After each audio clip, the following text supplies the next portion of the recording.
ආයුබෝවන් ඔබ රූපවාහිනී ප්‍රධාන ප්‍රවෘත්ති ප්‍රකාශය සමගින් මම ප්‍රියවදනි මල්ලිකාරච්චි මම අමිල ජයසේකර මුලින්ම ප්‍රධාන ප්‍රවෘත්ති ශීර්ෂ පාඨ වැටුණු ආර්ථිකයේ ගොඩනැගීමේ වගකීම පැහැර නොහැරින්නේයි ජනපති මහ බැංකුවේ ප්‍රධානීන්ට දැනුම් දෙයි. කරුණාකරලා මම කියන දේ පුරු කරන්නේ නැත්නම් ඕගොල්ලන්ගේ හෙට උදේ වෙනකොට දෙන්න. අර්ජුන මහේන්ද්‍රන් සිය නම හර්ජාන් ඇලෙක්සැන්ඩර් ලෙස වෙනස් කර ඇතැයි අධිකරණයේදී හෙළිවේ. දරුණු ගණයේ අපරාධකරුවන් බූස්ස බන්ධනාගාරයට. කිසිසේත් බස් ගාස්තු වැඩි කිරීමක් සිදු නොකරන බව ඇමති අමරවීර කියයි. අර්නස්ට් පෝරුතට හිමිපානෝ ස්වර්ගස්ත වෙති. ඉන්දු චීන හමුදා අතර දේශ සීමා ගැටුමක්. ඉන්දිය සෙබළු 30 දෙනෙක් මිය යති.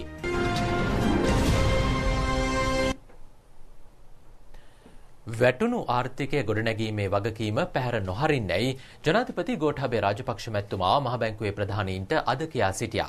ජනාධිපති කාර්යාලයේ අද උදේ පැවති සාකච්ඡාවකදී ජනාධිපතිතුමා මෙම අවවාදාත්මක ප්‍රකාශය සිදු කළා. ආර්ථික පුනර්ජීවනය සඳහා රජය සිය යෝජනා ඉදිරිපත් කර තිබුණද ඊට මහ බැංකුවේ සහාය මෙතෙක් ලැබී නැතැයි ජනාධිපතිතුමා මෙහිදී ප්‍රකාශ කළා. සෞඛ්‍ය ක්‍රයිසිස් එක ඉකොනොමික් ක්‍රයිසිස් එකක් වෙන්න දෙන්න පුළුවන් කමක් නැහැ. ලොකු රටවල් විතරක් නෙවෙයි පොඩි රටවල් පවා සෙන්ට්‍රල් බැංක්ස් විශාල පියවරවල් අරගන්න. ඇමරිකාව ෆෙඩ් එක 600 බිලියන් US මේ ප්‍රෝග්‍රෑම් එකට දානවා. අද අනවුන්ස් කරනවා ඕස්ට්‍රේලියාව සහ ජපානය. ඒ වගේම මේ අපේ රට තියෙන පොඩි රටවල් වල සෙන්ට්‍රල් බැංක් මේ ප්‍රෝග්‍රෑම් එකට දානවා. විවිධ දැන් මේ බලන්න a Fed commits to use full range of tools to help the economy through unprecedented time. දැන් අපි මොකද්ද පාවිච්චි කරලා තියෙන tool එක? කිසි දෙයක් නැහැ. කිසිම දෙයක් මේ වෙනුවෙන් අපේ මහ බැංකුව කරලා නැහැ. මේක මහ බැංකුවත් භාණ්ඩාගාරයක් තමයි monetary and fiscal policy එක කරන්නේ. වෙයි ඒක වෙන්න ඕන රටේ ජනාධිපතිතුමාගේ economic policy එකට හරියන්නේ. ඔයගොල්ලෝ ළඟ විවිධ tools තියෙනවා මේකට. ඒ tools පාවිච්චි කරන්නට ඕන. හැබැයි අපේ මහ බැංකුව කිසිම ටූල් එකක් පාවිච්චි කරන්නේ නිකන් නිදා ගන්න. අපි කිව්වේ රුපීස් 150 බිලියන් මේ බැංකුව වලට දෙන්න. මේ බිස්නසස් වල වැරද්දක් නෙවෙයි. පසුගිය වැරදි නිසා හැම කම්පැනි එකකටම රජයෙන් විශාල මුදලක් ගෙවන්න තියෙනවා. දැන් මේ මුදල මේ අයට සිකියුරිටි එකක් හැටියට තියාගෙන බැංකුව වලින් ඉඩ දෙන්න මේ අයට ලෝන් එකක් ගන්න. එතකොට ඒගොල්ලන්ට පුළුවන් ඉකොනොමි එක දුවවන්න. මේ මනි සර්කියුලේෂන් එකනේ මේක සිම්පල් දෙයක් නේ මේ බේසික්ස් ඔෆ් ඉකොනොමික්ස් නේ. හැබැයි ඕගොල්ලෝ මොනවද කරන්නේ? ඕගොල්ලන්ගේ වැරදි එන්නේ රජවල් පිට. ඕගොල්ලෝ මේ වගේ බලන්නේ නැතුව දැන් බලන්න ෆයිනෑන්ස් කම්පනීස් වලට වෙලා තියෙන වැඩේ. ඕගොල්ලන්ගේ වගකීමක් නේ මේ ෆයිනෑන්ස් කම්පනීස් මේ නියාමනය කිරීම සහ කළමනාකරණය කිරීම. ඒව කරන්නේත් නැහැ. ලීසින් කම්පනීස් ඒව කරන්නේත් නැහැ. ETI එක. ඒක ඕගොල්ලෝ වැරදි විදියට කරලා අන්තිමට ගෙවා ගන්න බෑ මේ මිනිස්සුන්ට සල්ලි. ඊට පස්සේ ද ෆයිනෑන්ස් අපි දන්නෙත් නැහැ ඒක වහලා දැන් ඒකට සල්ලි ගෙවන්නේ. ඒව කළමනාකරණය කරන්නේ නැහැ. ඔතන ඉන්නේ ඔක්කොම ඉකොනොමිස්ට්ලානේ ලක්ෂ ගණන් පඩි ගන්න. මොනවද කරන්නේ? ඉතින් අවගොල්ලන්ට වගකීමක් තියෙනවා. මේ ක්‍රයිසිස් එක යටතේ නිදාගන්නේ නැතුව ඕගොල්ලෝ මේ කියන මේ විවිධ ක්‍රමවේදයන් හරහා දැන් මම දීලා තියෙන ඕගොල්ලන්ට ක්‍රමවේදයක්. ඒක ඕගොල්ලන්ට කරන්න බැරි නම් හෙට උදේ වෙනකොට ඕගොල්ලන්ට දෙන්න පුළුවන් ක්‍රමවේදය මට ඉදිරිපත් කරන්න. මේ බලන්න අනිත් රට small and medium size businesses බේර ගන්න කරන වැඩ කොහේව අපේ අය කරනවා. ඒක ඕගොල්ලෝ මාව අමාරුවේ දාන්න ආණ්ඩුව රජයට පහසු තත්ත්වයට පත් කරන්න ඉන්න අය මට මේ විදිහට කතා කරන්න ඕනේ නැහැ. ඕගොල්ලෝගේ රාජකාරිය කරනවා නම් මාස 8ක් දැන් මම පත් වෙලා ආපු දවසේ ඉඳලා මේ කියනවා මේ අපි ඉකොනොමි එක ගෙනියමු වැටිච්ච ඉකොනොමි එක කියලා. මට ඕනේ නැහැ ගියාණ්ඩු කරපු වැරදි ගැන අරවා මේවා කතා කරන්න. නමුත් ඕගොල්ලෝම දන්නවනේ. ඔය බැංකුවේ හොරකම් කරනකොටමත් ඕගොල්ලෝමනේ හිටියේ. ඒ වයිදී ඒගොල්ලන්ට සහයෝගය දුන්නා නම් ඇයි මම මේ ඉල්ලන සාධාරණ දෙයට වැඩ කරන්න බැරි? මහජනතාව දැනගන්න ඕන. මේ වගේ නිලධාරීන් එක්ක කරන්න පුළුවන්ද වැඩ? මට ජනතාව දීලා තියෙනවා විශාල බලයක් මේ රට හදන්න කියලා. මම ඉල්ලන්නේ මට මේක හදන්න ඉඩ දෙන්න. අපි මේ කොරෝනා වෛරසයක් ආවා. ඒක අද ලෝකයේම කවදාකවත් නැති ආර්ථික අර්බුදයකට ඇවිල්ලා තියෙනවා. අපිට පුළුවන් වුණා මේ ආයතනවල වැඩ කළ සෞඛ්‍ය දෙපාර්තමේන්තුව, යුද හමුදාව, බුද්ධ්‍යංශ, පොලිසිය මේවා කැපවීමෙන් වැඩ කළා අපිට පුළුවන් වුණා ලෝකේ අනිත් රටවලට ඉස්සෙල්ලා මේ නැවතත් රට යථා තත්ත්වයට ගේන්න. දැන් අපිට තියෙන්නේ මේක ඉකොනොමික් ක්‍රයිසිස් එකක පහළටම වැටෙන්න ඉස්සෙල්ලා මේක ගොඩ ගන්න. ඒකක තියෙන ඔයගොල්ලන්ගේ අතේ. දැන් ඒක අපි කරන්න මට ඉඩ දෙන්න. මම කියන ක්‍රමයේ නැත්තම් මොනවද ඔයගොල්ලෝ ඉදිරිපත් කරලා තියෙන්නේ? ඔයගොල්ලන්ගේ යුතුයකමක්නේ. මේ වගේ අවස්ථාවක මේ රටේ ඉන්න ලොකුම ඉකොනොමිස්ට්ලා ඉන්න තැනක ඕගොල්ලන්ගේ යුතුයකමක් නෙවෙයිද මේකෙන් එන ක්‍රමවේදයන් ඉදිරිපත් කරන්න? මොනවද ඉදිරිපත් කරලා තියෙන්නේ? මොනවද කරන්න කියලා තියෙන්නේ? මොනවද මට දීලා තියෙන උපදේශ?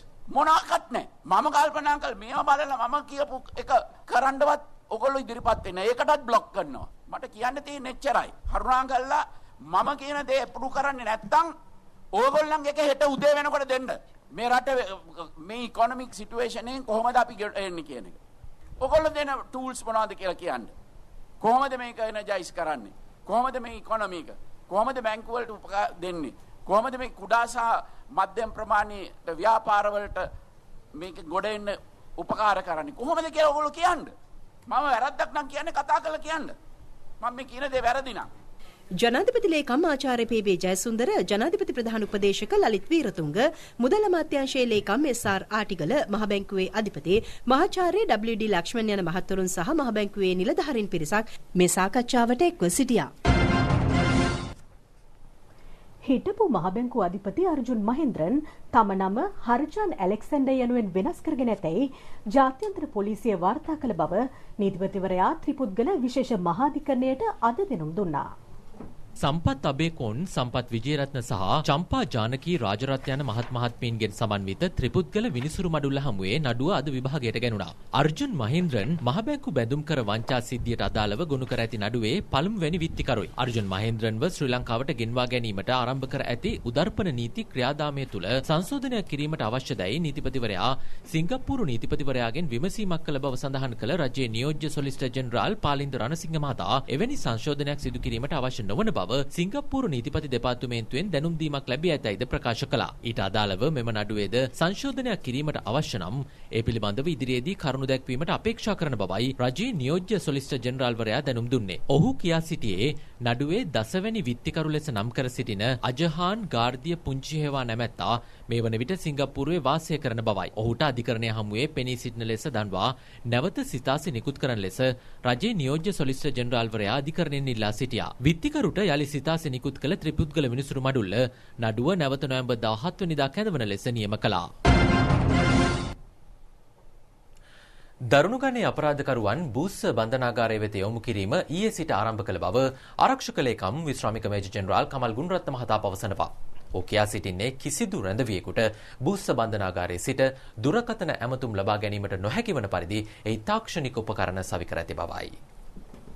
මුළු පාතාලයට සම්බන්ධ ක්‍රියාකාරකම්, සංවිධානාත්මක අපරාධ, මත්ද්‍රව්‍ය ජාවාරම් සහ කප්පම් ගැනීම මේ සියල්ලක්ම ක්‍රියාත්මක වෙන්නේ බන්ධනාගාරයේ ඇතුලේ ඉඳන්. අගුණකොළ පැත්තේ බන්ධනාගාරයට CCTV කැමරා 79ක් හයි කරලා තියෙනවා. මම යන දවසේ වැඩ කරේ 26යි. ඊට පස්සේ ගිය සුමානේ බලනකොට එකක්වත් වැඩ කරන්නේ නැහැ. ඉතින් මෙතනදී මේක ගැන ප්‍රශ්නයක් තියෙනවා. ඒ කියන්නේ STF එක බන්ධනාගාරයේ ඇතුලේ රාජකාරී කරන්නේ නැහැ. STF එක කරන්නේ එළිය රාජකාරී. බන්ධනාගාරය ඇතුලේ ටෙලිෆෝන් තියෙනවා. අපේ ටෙක්නිකල් ඉක්විප්මන්ට් වලට වදිනවා ඇතුලෙන් කෝල් ගන්න ඒවා. ඒ කියන්නේ බන්ධනාගාර දෙපාර්තමේන්තුවේ යම්කිසි නිලධාරී කොට්ටාසයකගේ උදව්වෙන් තමයි මේක යන්නේ. නමුත් STF එක දැම්මට පස්සේ ඇතුලේ ඉන්න නමගිය අපරාධකාරයෙකුට ගෙනිච්ච රුපියල් 1,50,000ක් STF එකෙන් අල්ලගත්තා. බන්ධනාගාරය තුලින් මේ බන්ධනාගාරයේ බාරව හිටපු නිලධාරියා ඒ 1,50,000 සාධාරණීය කරන්න ලියුමක් ලිව්වා. STF එකට වැරද්ද දාලා STF එක අපේ රාජකාරියට අත ගහනවා කියන. රටේ ලොකුම නමගිය කුඩු ජාවාරම්කාරයෙකුට තමයි අර මුදල් අරගෙන ආවේ. බූස්ස බන්ධනාගාරයට අවංක හොඳ දක්ෂ බය නැති කෙලින් නිලධාරියෙක්ව පත් කරලා තියෙනවා දැන්. හොඳ නිලධාරීත් ඉන්නවා, නරක නිලධාරී නැත්නම් දූෂිත නිලධාරීනුත් ඉන්නවා. දරුණුම ගණයේ අපරාධකරුවන් අපරාධ කරන මෙහෙවන්නන් අපි හඳුනගෙන ඒ අයව බූස්ස බන්ධනාගාරයට යවනවා. ඊයේ ඒ කොටසක් යවුවා. ඒ වගේම බූස්ස බන්ධනාගාරයෙන් කිසිම කෙනෙකුට දුරකථන ඇමතුමක් ගන්න බැරි වෙන විදිහට අවශ්‍ය තාක්ෂණික උපකරණ අපි හයි කරලා තියෙනවා. ඒ වගේම කිසිම දුරකථන ජාලයකින් දුරකථන ඇමතුමක් ගන්න බෑ. ඒ වගේම අගුණකොළ පැලැස්සත් තව දවස් 2ක් යනකොට ඒ තත්ත්වෙම ඇති වෙනවා. රාජ්‍ය නිලධාරීන් පාලනය කිරීමට තමන් උත්සාහ දරන බවට සමාජ මාධ්‍ය ජාලා ඔස්සේ පැතිර යන ප්‍රචාර කමල් ගුණරත්න මහතා තරයේ ප්‍රතික්ෂේප කළා. මට කිසිම රජයේ නිලධාරියෙක් ගැන මගේ යටතේ ආරක්ෂක අමාත්‍යාංශයේ ඉන්න නිලධාරීන් හැරෙන්න මට වෙන කිසිම කෙනෙක් පාලනය කිරීමට අවශ්‍යතාවයකුත් නැහැ. එහෙම බලයක් මට දීලත් නැහැ. නමුත් රජයේ නිලධාරීන්ගේ සහයෝගය අපි මේ රටේ මිනිස්සුන්ට යහපත් සමාජයක් ගෞරවාන්විත ජීවත් වෙන්න පුළුවන් පරිසරයක් හදන්න යන ක්‍රියාවලියේදී ඒකට සහයෝගය ලබා දෙන්න කියන එක පමණයි එතනදී තියෙන්නේ. මීගමුව බන්ධනාගාරයේ රැඳවියන් නීති විරෝධීව බාණ්ඩ ලබ තබා ගැනීම සම්බන්ධයෙන් පුළුල් පරීක්ෂණයක් ආරම්භ කර ඇතැයි බන්ධනාගාර කොමසාරිස් ජෙනරාල් තුෂාර උපුල්දෙනිය මහතා පවසනවා. ඔහු පෙන්වා දෙන්නේ සිද්ධිය සම්බන්ධයෙන් පුද්ගලයන් තිදෙනෙකුගේ වැඩ තහනම් කර ඇති බවයි. මම බුද්ධි කොමසාරිස් විදියට ඉන්නකොට තමයි අත්අඩංගුවට ගැනීම සිද්ධ කරේ ලැබුණු තොරතුරකට අනුව දැනට ඒ සම්බන්ධයෙන් බන්ධනාගාර දෙපාර්තමේන්තුවේ පරීක්ෂණයක් සිදු වෙනවා. ඒ වගේම එම අධිකාරීවරයා මේ වුණ ස්ථාන මාරු කරලා තියෙනවා. ඒ වගේම තමයි අපරාධ පරීක්ෂණ දෙපාර්තමේන්තුවෙනුත් මේ සම්බන්ධයෙන් පරීක්ෂණයක් පැවැත්වෙනවා. මේ වන විට බන්ධනාගාර අධිකාරීවරුන් පිට කීප දෙනෙක් ස්ථාන මාරු කරන්න සිද්ධ වෙලා තියෙනවා. ඉතින් ඒ අනුව එම කටයුතු තද්දින සිද්ධ කරා. ඒ වගේම බන්ධනාගාර මූලස්ථානයේ කොමසාරිස් තනතුරු වලත් යම් වෙනසක් සිද්ධ කරා. ඒ අනුව අපි බලාපොරොත්තු වෙන්නේ මේ පරිපාලනය ශක්තිමත් කරලා මේ බන්ධනාගාරයේ කටයුතු ඉදිරියට කරගෙන යන්න. මහ ජනතාවට යම්කිසි පීඩාවක් පත් වෙලා තියෙනවා නම් ඒ සම්බන්ධයෙන් දැනුවත් කරන්න අපි විශේෂ ඒකකයක් බන්ධනාගාර බුද්ධිය ආරක්ෂක ඒකකයේ අද දින පිහිටෙව්වා.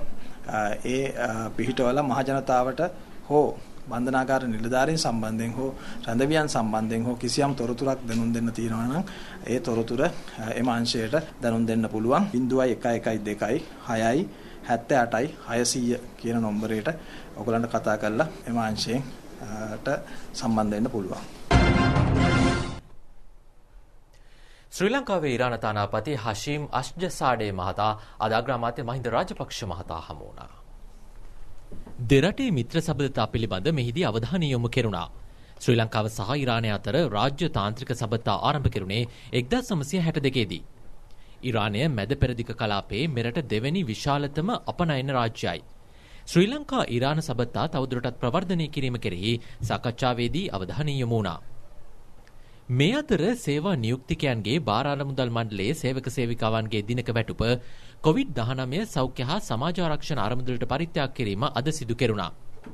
රුපියල් මිලියන 2ක වටිනාකමකින් යුත් චෙක්පත අග්‍රාමාත්‍ය මහින්ද රාජපක්ෂ මහතාට පිළිගනු ලැබුවේ ඒ නියෝජ්‍ය සමානාධිකාරී මුදල් වසන්ත විමලවීර මහතා ඇතුළු වෘත්තීය සමිති නියෝජිතයන් විසින්.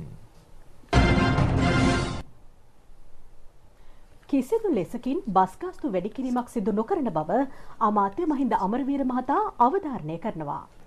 කවරෙකු හෝ අත්තරෝමතික ලෙස බස් ගාස්තු වැඩි කළහොත් එම බස් රථවල බලපත්‍ර අහෝසි කරන බවයි ඔහු පවසන්නේ.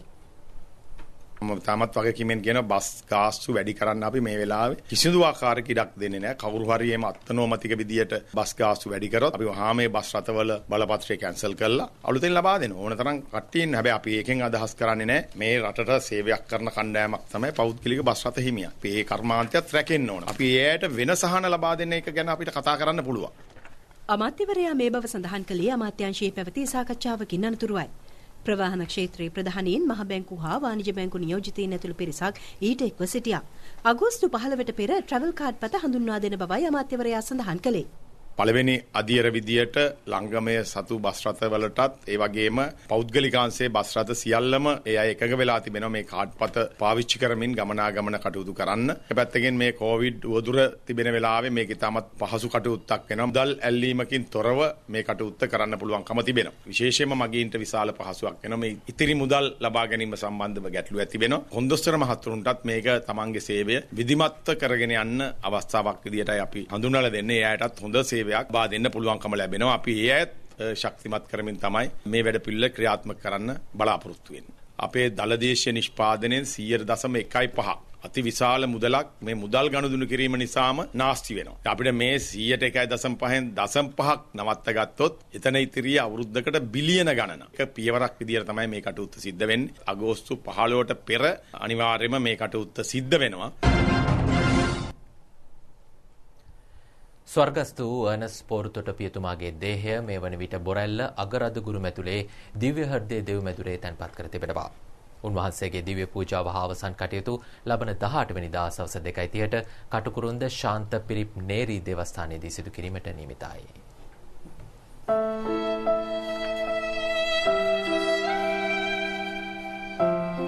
1931 වසරේ අගෝස්තු 31 වැනිදා මාරවිල පෝරුතොට ගම්මානයේදී උපත ලැබූ අර්නස්ට් පෝරුතොට පියතුමා 1957 පෙබරවාරි 2 වැනිදා කොළඹ කොටහේන ශාන්ත ලුසියාසන දෙව්මැදුරේදී පූජාත්වරය ලැබුවා. දෙවැනි වතිකාන සසුන් සමුළු කිතුණු පෙරළියෙන් දේශීයත්වයේ හදබැඳගත් උන්වහන්සේ තෙල්, මල්, පුන්කලස්, වැලිපාලම්, ගොක්කොල සැරසිලි මෙන්ම තොරන් දේවස්ථානයේහි පූජාවන්ට උපයෝගී කරගනු ලැබුවා. තරුණ ක්‍රිස්තියානි කම්කරු ව්‍යාපාරයට නව පණක් දුන් පෝරුතොට පියතුමා ජාත්‍යන්තර සිනමා පරිෂදයේ ශ්‍රී ලංකා ශාඛාව වන OCIC ආයතනයේ ආරම්භක අධ්‍යක්ෂවරයයි. එමගින් දක්ෂ සිනමාකරුවන් රැසක් ශ්‍රී ලාංකීය සිනමා කෙතට බිහි කෙරුණා. පෙරළිය, ගිහියා, වෘත්තීය සමිති විප්ලවයේ වැනි ග්‍රන්ථ උන්වහන්සේ විසින් සම්පාදනය කරනු ලැබුවා. සරල, සුගම, මට සිලිටි ලෙස බස හැසිරවීමේ ජන්ම හැකියාව නිසා උන්වහන්සේ ලියූ ග්‍රන්ථ හා ලිපිද ජනතාව අතර බෙහෙවින් ජනප්‍රිය වුණා.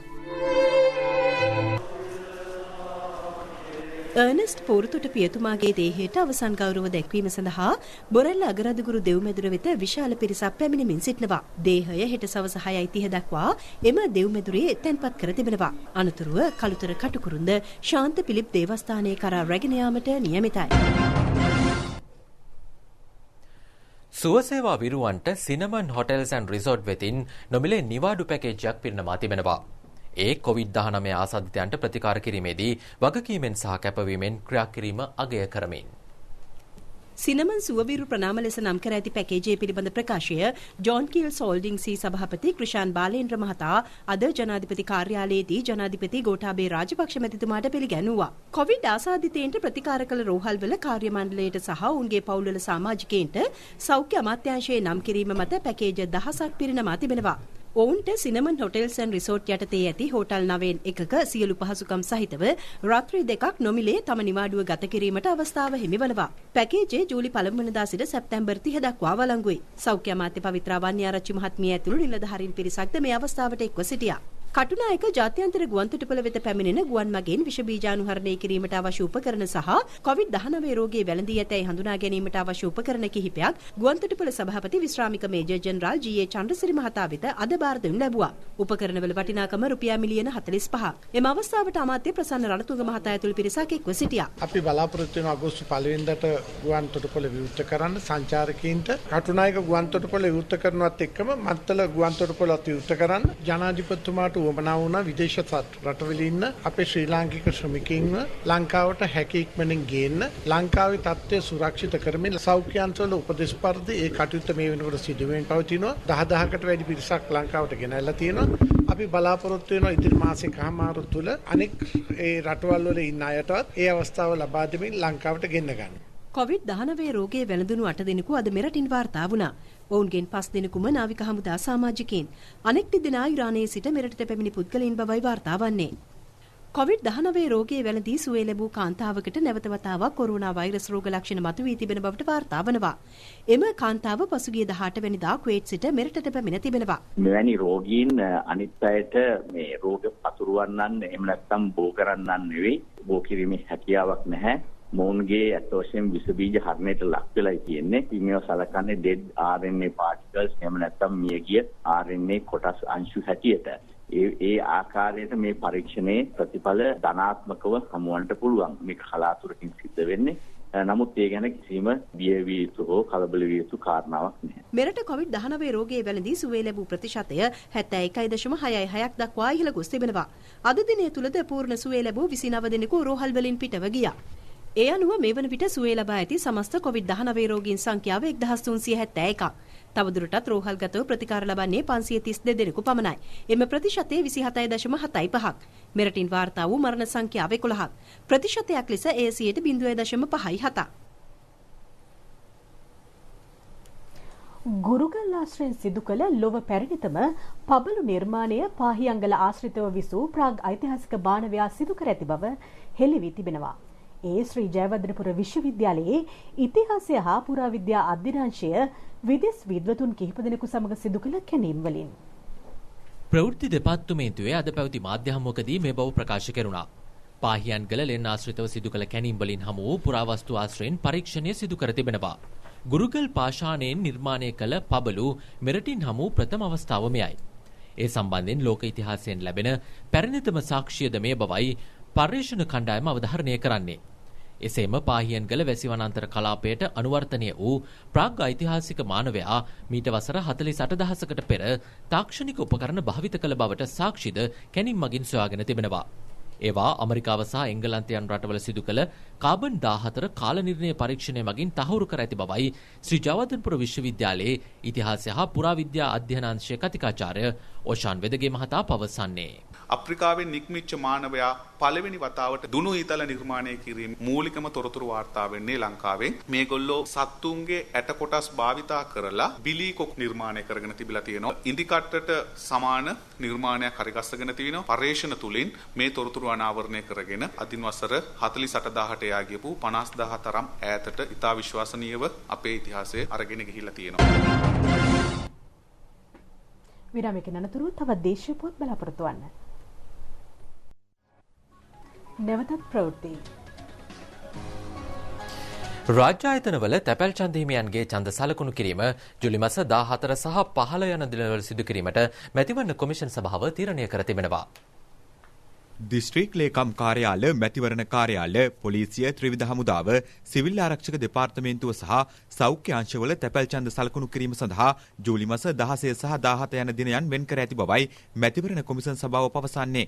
එම දිනවල තැපැල් ඡන්දය සලකුණු කිරීමට නොහැකි වන ඡන්ද හිමියන්ට ජූලි 20 සහ 21 දිනවල සිය සේවා ස්ථානයේ පිහිටි දිස්ත්‍රික්කයේ දිස්ත්‍රික් මැතිවරණ කාර්යාලවලදී තැපැල් ඡන්දය සලකුණු කිරීමට අවස්ථාව සලසා තිබෙනවා.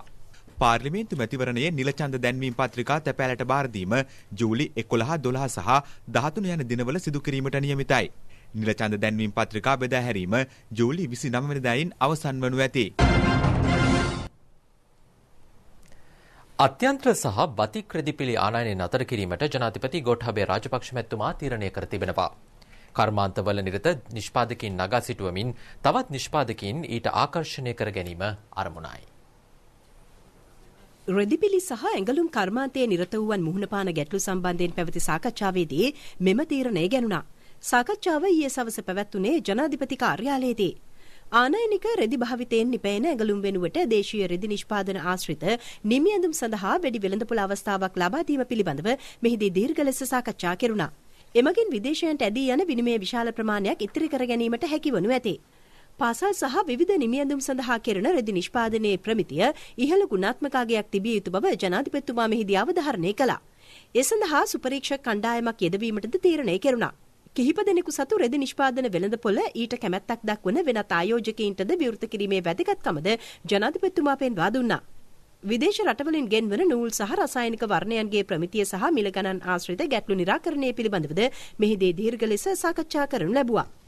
නිමියඳුම් නිෂ්පාදකයන් සහ දේශීය වෙළඳ ආයතන සාමූහිකව රැස්ව තීරණ ගැනීමෙන් පුළුල් වෙළඳපොළක් නිර්මාණය කළ යුතු බවද අවධාරණය කෙරුණා. අමාත්‍ය විමල් වීරවංශ, ජනාධිපති ලේකම් ආචාර්ය පී.බී. ජයසුන්දර, කර්මාන්ත අමාත්‍යාංශයේ ලේකම් ජේ.ඒ. රංජිත්, යුද හමුදාපති ලුතෙනන්ට් ජෙනරාල් ශවේන්ද්‍ර සිල්වා, විශේෂඥ වෛද්‍ය සීතාරම්භ පොළ යන මහත්මීන් සහ ඇඟලුම් සහ රෙදිපිලි ක්ෂේත්‍රයේ ව්‍යාපාරිකයින් පිරිසක් සාකච්ඡාවට එක්ව සිටියා. ඉදිරි මහමැතිවරණයේදී 150කට අධික බහුතර මන්ත්‍රී දුර සංඛ්‍යාවක් ලබා ගනිමින් 3/2ක බලයක් පාර්ලිමේන්තුව තුළ ලබා ගන්නා බව ශ්‍රී ලංකා පොදුජන පෙරමුණ පවසනවා. කොළඹ අද පැවති මාධ්‍ය හමුවකට එක්වෙමින් හිටපු අමාත්‍ය මහින්දානන්ද අලුත්ගමගේ මහතා මේ පිළිබඳ අදහස් පළ කළා. එක්සත් ජාතික පක්ෂයේ ජාතික සමගි බලවේගයේ විශාල පාක්ෂිකයන් පිරිසක් අපි වට අයක රාශි වෙනවා ශ්‍රී ලංකා පොදුජන පෙරමුණ වට. මේ වෙනකොට ප්‍රාදේශ සභා මන්ත්‍රීතුමාලා, ශාකර සමිති සභාපතිවරු, හිටපු පාර්ලිමේන්තු මන්ත්‍රීවරු විශාල පිරිසක් අපි සමග ඉන්න සාකච්ඡා කරනවා. හෙට අනිද්දා වෙනකොට ඔබට දැක බලා ගන්න පුළුවන් ජාතික සමගි බලවේගයේ දිය වෙලා, එක්සත් ජාතික පක්ෂයේ දිය වෙලා සියලු දෙනා පොදුජන පෙරමුණ වට අයක රාශි වෙලා අගෝස්තු මාසේ 6 වෙනිදා උදේ ඡන්ද ප්‍රතිඵල කියනකොට 152කට එහා ගිය බහුතර පාර්ලිමේන්තු බලයක් නියත වශයෙන්ම ශ්‍රී ලංකා පොදුජන පෙරමුණ ලබා ගන්නවා. මේ සමගි ජන බලවේගයේ තියෙන අර්බුද දැක්කම hina යනවා. එක්සත් ජාතික පක්ෂයේ නැත්තට නැති කරලා මේ බලවේගය හදලා ඒ බලවේගය හැදීම සඳහා මූලික වෙච්ච මංගල සමරවීර බලවේගය දාලා ගියා. මේක ගැන පුදුම වෙන්න දෙයක් නැහැ. සජිත්ගේ දේශපාලන ජීවිතේම මම දකින්නේ එක්සත් ජාතික පක්ෂයේ තිබුණු මහා බලකණු විනාශ කිරීම. ඊයේ ජනාධිපතිතුමා නිර්දේශ කළේ බැංකු පද්ධතිය, මූල්‍ය ආයතන පද්ධතිය රටේ ජනතාවගේ පැත්තේ ඉඳගෙන කටයුතු කරන්න කියන පණිවිඩය තමයි දුන්නේ. ඔවුන්ට අවශ්‍ය දැඩි ක්‍රියාමාර්ග රජයේ හැටියට ගන්නවා කියන අනතුරු ඇඟවීම තමයි මේ ඉදිරිපත් වෙන්නේ. අතිගරු ජනාධිපතිතුමා විසින් පිටවන ලද මේ කාර්යසාධක බලකායේ කාර්යභාරය පිළිබඳව කියනවා නම් අපේ රටේ ජනතාවට මං හිතන්නේ පක්ෂ ජාති ભેදයෙන් තොරව සෑම කෙනාටම පොදුවේ සලකපු වැඩසටහනක් දැක්කා අපි කාර්යසාධක බලකාය තුල. ඇමරිකාවේ ට්‍රම්ප්ට බැරි වෙච්ච දේ මේ රටේ රාජ්‍ය නායකයා විසින් කරපු නිසා බොහොම සුළු මරණ සංඛ්‍යාවක් තමයි මේ රටේ සිදු වුණේ. කිසිදු ආකාරයේ මුදල් නෝට්ටු අච්චු ගැසීමක් සිද්ධ වෙලා නැහැ. මුදල් නෝට්ටු අච්චු ගැසීමක් සිද්ධ වෙනවා නම් අනිවාර්යෙන් මහින්ද රාජපක්ෂ ගරු අග්‍රාමාත්‍යතුමා මුදල් ඇමතුමා විදිහට අත්සන් කරන්න ඕන. WD ලක්ෂ්මන් මහත්මයා මහ බැංකුව අධිපතිතුමා අත්සන් කරන්න ඕන. එවැනි නෝට්ටු මම හිතන්නේ ලංකාවේ කොහොමවත් හොයාගන්න බෑ. 2015 පෙබරවාරි මාසයේ සිද්ධ වුණු මහ බැංකු මංකොල්ලෙන් පස්සේ ඇත්ත වශයෙන්ම මුදල් අච්චු ගන්න සිද්ධ වුණා. විදේශ සංචිත සියල්ල කඩාගෙන වැටුණා. එක්සත් ජාතික පක්ෂය සහ සමගි ජන බලවේගයේ මාධ්‍ය හමු දෙකක් කොළඹදී අද පැවැත්වුණා. පක්ෂ අර්බුදය සම්බන්ධයෙන් මෙම මාධ්‍ය හමුවලදී මෙලෙස අදහස් පළ වුණා.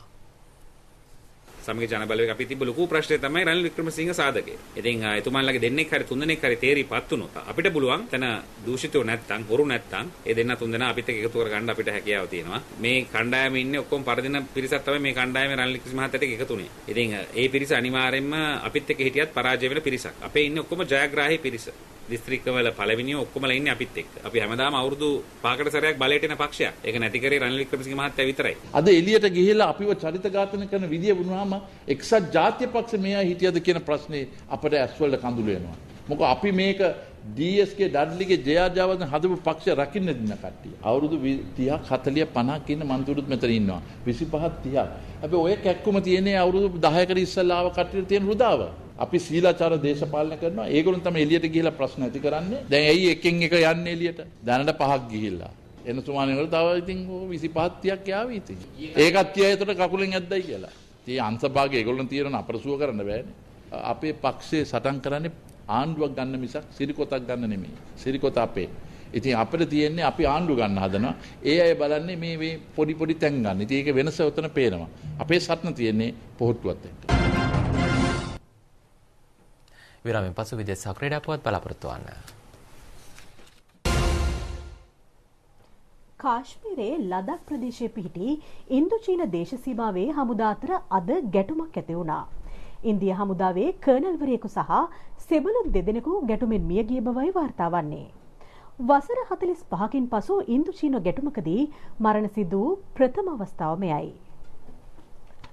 ලදක් ප්‍රදේශයේ ගැල්වන් නිම්නයේ පිහිටි දේශ සීමාවේ තමන්ට අයිති ප්‍රදේශයට චීනය සෙබළුන් එව ඇති බවට ඉන්දියාව චෝදනා කරනවා. එහෙත් චීනය ප්‍රකාශ කරන්නේ ඉන්දියා සෙබළුන් තම බල ප්‍රදේශයට බලහත්කාරයෙන් ඇතුළු වූ බවයි. කිසිදු වෙඩි තැබීමක් මෙහිදී සිදු නොවූ බව දෙපාර්ශවයම තහවුරු කරනවා. දෙරටේ සෙබළුන් ගුටිබැට හුවමාරු කරගත් බවත් ඉන්දියා හමුදා සමාජිකින් තිදෙනා මිය ගියේ චීන සෙබළුන්ගේ පහර දීම් වලින් බවත් මූලික විමර්ශනවලදී හෙළි වී තිබෙනවා. චීන සෙබළුන්ට සිදු වූ හානිය පිළිබඳව තොරතුරු කිසිවක් එම පාර්ශවය විසින් මේ දක්වා හෙළි කර නැහැ. දේශ සීමා ගැටුමක් කරා යොමු වීමට අවශ්‍ය නොමැති බව ඉන්දියාව සහ චීනය අවධාරණය කරනවා. සිද්ධිය සම්බන්ධයෙන් දෙරටේ ඉහළ පෙළේ හමුදා නිලධාරීන් අතර සාකච්ඡාවක් දැන් පැවැත්වෙන බවයි වාර්තා වන්නේ. දේශ සීමා ප්‍රශ්න හේතුවෙන් 1962 වසරේදී ඉන්දියාව හා චීනය අතර මාසයක කාලයක් යුද්ධයක් පැවතුණා. ඉන්පසු මේ දක්වා වරින් වර ගැටුම් පැවතුනද ඒවා ඉක්මනින් සමතයට පත් කර ගැනුණා. 2020 ආසියානු කුසලාන ක්‍රිකට් තරගාවලිය ශ්‍රී ලංකාවේ පැවැත්වීම සම්බන්ධයෙන් ඉන්දිය ක්‍රිකට් පාලක මණ්ඩලය විරෝධය පළ කර තිබෙනවා. මෙවර තරගාවලියේ සත්කාරකත්වය හිමි ඇත්තේ පාකිස්තානයටයි. කෙසේ වෙතත් පාකිස්තානය ශ්‍රී ලංකාව සමග ආසියානු කුසලාන ක්‍රිකට් තරගාවලියේ සත්කාරකත්වය හෝමාරු කර ගැනීමට එකගතාව පළ කළා. එම තීරණයට එළඹියේ ආසියානු ක්‍රිකට් සම්මේලන රැස්වීමේදී බව ශ්‍රී ලංකා ක්‍රිකට් සභාපති ශම්මි සිල්වා මහතා කියා සිටියා. ඉන්දිය ක්‍රිකට් පාලක මණ්ඩලය ඉන්දිය ප්‍රීමියම් ලීග් ක්‍රිකට් තරගාවලියට ප්‍රමුඛතාව ලබා දීම හේතුවෙන් ආසියානු ක්‍රිකට් තරගාවලිය ශ්‍රී ලංකාවේ පැවැත්වීම සම්බන්ධයෙන් විරෝධය පළ කර ඇති බවයි ක්‍රීඩා විචාරකයින් පවසන්නේ. किसी तीसरे स्थान पर ही होना चाहिए। पाकिस्तान में होता है तो भारत की टीम हिस्सा नहीं